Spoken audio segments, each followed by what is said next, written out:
तो भाई लोग मिक्स फीलिंग से बात करेंगे। कल पॉजिटिव न्यूज़ भी आया, नेगेटिव न्यूज़ भी आया। पहले पॉजिटिव न्यूज़ से बातचीत करना शुरू करते हैं।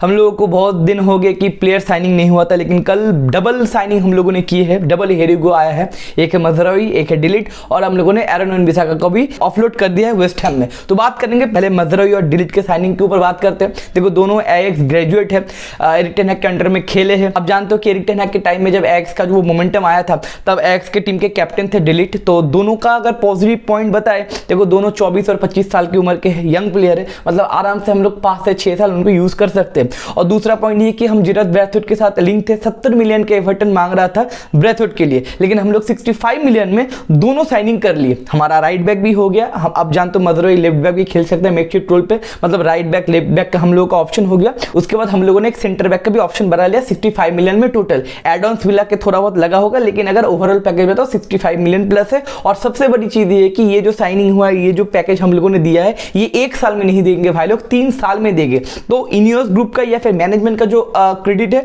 उनको तो देना पड़ेगा। बिजनेस काफी अच्छा कर रहे और बहुत ही शार्पली किसी को ओवर पे नहीं किया जा रहा है। As a business sense Ineos को भैया 10 on 10। एंड उसके बाद अगर बात करें पिछले 3-4 साल में जो होता था, जब साइनिंग वगैरह होता था ना, तब 15 दिन 20 दिन से डामाडोल बजाया जाता था, बहुत प्रमोशन होते थे। ये आज ये खाया है, ये आज इतना प्रोसेस हुआ है, इससे बातचीत चल रहा है, ये बातचीत ठीक ठाक नहीं चल रहा है, और शोर शराबा होता था इंटरनेट पे। लेकिन इनियोस का जो मामला है इस सीजन में बहुत ही शानदार, शोर शराबा को साइड में रख के अंदर ही अंदर साइनिंग चल रही है। क्योंकि 2 दिन पहले किसी को भनक नहीं था भैया मजरोई और डिलीट का डबल साइनिंग कर लेंगे, लेकिन कल शाम को अचानक ये न्यूज आ गया। अगर बात करते प्लेइंग स्टाइल का, तो डिलीट आपको पता है 6 फीट 3 इंच का लौंडा है, बड़ा प्लेयर है, डिस्ट्रॉयर का काम कर सकता है, विद द बॉल भी काफी अच्छा है, एरियल ड्यूल बताओ, ग्राउंड ड्यूल बताओ, फिजिकली डोमिनेट करना बताओ, जोन डिफेंडिंग बताओ, काफी बंदे का अच्छा है। सबसे बड़ी पॉजिटिव बात है कि एरिक टेन हैग के अंडर में बंदा खेल चुका है। एंड उसके बाद अगर मजरूई का बात बताओ, राइट बैक बताओ, लेफ्ट बैक बताओ, दोनों साइड पे खेल सकता है। और बंदा टोटल बॉलर है, ऐसा नहीं बंदा लॉन्ग बॉल वगैरह थ्रो करता है, बंदा पास भी करता है, मिडफील्ड में इन्वर्ट भी करता है, लिंकअप भी करता है, और राइट विंगर पे जो रहेगा उसके साथ बंदा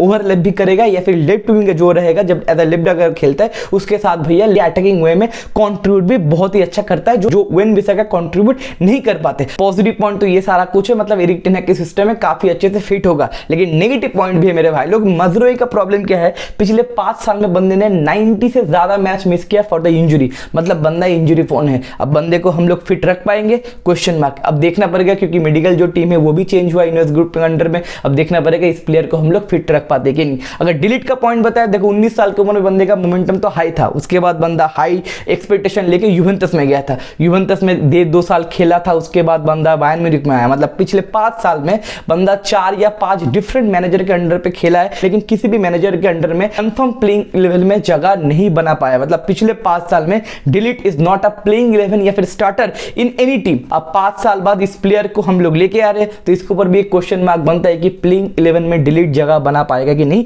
लेकिन एक पॉजिटिव पॉइंट यहां पर है, पिछले 5 साल पहले जो मैनेजर के अंडर में बंदा सबसे इंपॉर्टेंट पर्सन था, वही मैनेजर के अंडर में बंदा वापस 5 साल बाद आ रहा है। तो एक पॉजिटिव पॉइंट है। लेकिन घुमा फिरा के इंजरी का भी थोड़ा इश्यूज वगैरह है डिलीट का। लेकिन हैरी मैगवायर बताओ या फिर लिंडलॉफ बताओ, इनसे इंजरी थोड़ा कम है, क्योंकि पिछले 3 साल में डिलीट ने 22 या 24 मैच मिस करे इंजरी के लिए। थोड़ा इंजरी का भी थोड़ा प्रॉब्लम कम है, या फिर हम लोग जो 45 मिलियन पे किए वो भी ज्यादा नहीं है। तो थोड़ा बहुत मिक्स्ड मिला के ये दोनों साइनिंग एक पॉजिटिव वाइब क्रिएट करते हैं आने वाले सीजन में। मैं इस साइनिंग को 7 या फिर 7.5 दूंगा। अब जब सीजन जब स्टार्ट होगा तब देखना पड़ेगा एरिक टेन हैग इन दोनों को किस तरीके से यूज करते हैं। अब अगर नेगेटिव बात की बोले, कल एक मैच था भाई कम्युनिटी शील्ड का मैच, वो हम लोग हार गए। जानते बहुत इंपॉर्टेंट मैच नहीं है, जानते मैक्सिमम मैनेजर या फिर मैक्सिमम जो फुटबॉलर से वो ऐसा फ्रेंडली लेते, उसको सीरियसली नहीं लेते, लेकिन मैनचेस्टर डर्बी वेम्बली में तो भैया सीरियसली कैसे ना ले। और सबसे बड़ी पॉइंट क्या है ना, कि हाँ दोनों टीम के पास प्लेयर्स नहीं थे, वहां पे काइल वॉकर नहीं था, रॉड्री नहीं था, या फिर हॉयलैंड वगैरह नहीं था। डिफेंस लाइन पे हमारे हैरी मैगवायर और हमारे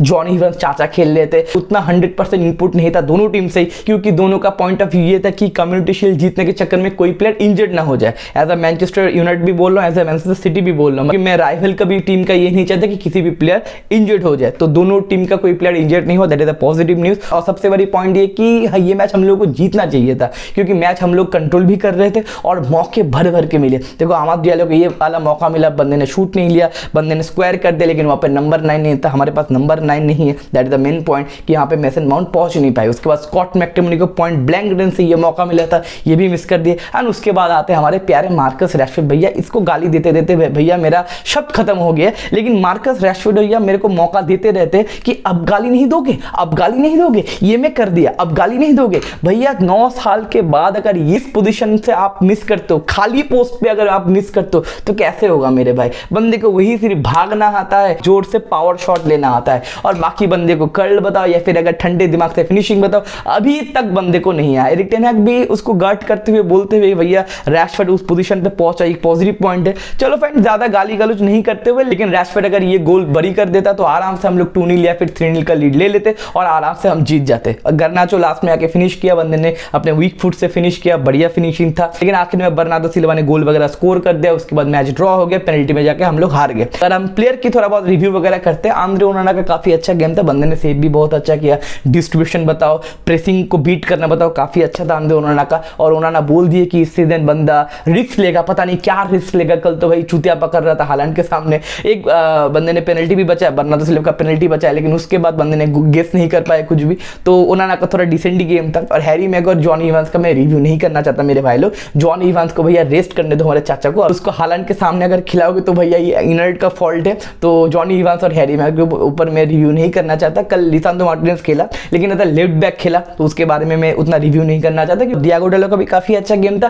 कैशिमेरो से मैं काफी इंप्रेस हूँ। कैशिमेरो का कल जो गेम था उस तरीके का गेम अगर कंटिन्यू करेगा कैशिमेरो तो भैया हमारे मिडफील्ड में कंपोजर ज्यादा होगा। मेसन माउंट का डिसेंट गेम था, ब्रूनो का भी डिसेंट गेम था। आमाद डियालो ने ग्लिम्सेस दिखाया, जो मैं बोलता हूँ प्री सीजन में बंदे ने जो ग्लिम्सेस दिखाए थे हम लोगों को लगा कि प्लेइंग लेवल में जगह मिलेगा। मैं चाहता हूँ सीजन जब स्टार्ट होगा तो Amad Diallo right wing side पे हम लोगों का स्टार्टर बनना चाहिए, एंटनी को स्टार्ट नहीं करना चाहिए। आमाद डियालो के ये सीजन हो सकता है, और मैंने प्रेडिक्ट ये भी किया था ये पूरा का पूरा सीजन का एक प्रीव्यू आएगा, लेकिन मैं यहाँ पे थोड़ा बहुत बोल देता हूँ। मेरा थोड़ा एक्सपेक्टेशन है आमाद डियालो इस सीजन 20 गोल प्लस असिस्ट दे सकता है, अगर एरिक टेन हैग उसको प्रेफर करेगा अपने जो सौतेला बेटा है एंटनी को साइड में रख के। उसके बाद रैशफोर्ड भैया जो कि आप लोगों के सामने है। उसके बाद गर्नाचो आया एज अ सब्स्टिट्यूट, बंदा फिनिश भी किया, थ्रेड भी प्रोड्यूस कर रहा था। स्कॉट मैकटोमिनी के थोड़ा हियर एंड देयर चांस था। स्कॉट मैकटोमिनी के ऊपर भी मैं बातचीत नहीं करना चाहता, क्योंकि इस समर विंडो में हम लोग उसको बेच भी सकते हैं। तो ये टोटल मिला के एक नेगेटिव हाइप क्रिएट किया, क्योंकि हम लोगों को मैच जीतना चाहिए था, हम लोगों ने चांसेस क्रिएट किया था, लेकिन पता नहीं लक बोल सकते हो, फिनिशिंग में हम लोग क्लिनिकल नहीं थे तो मैच हार गए। ऑल्दो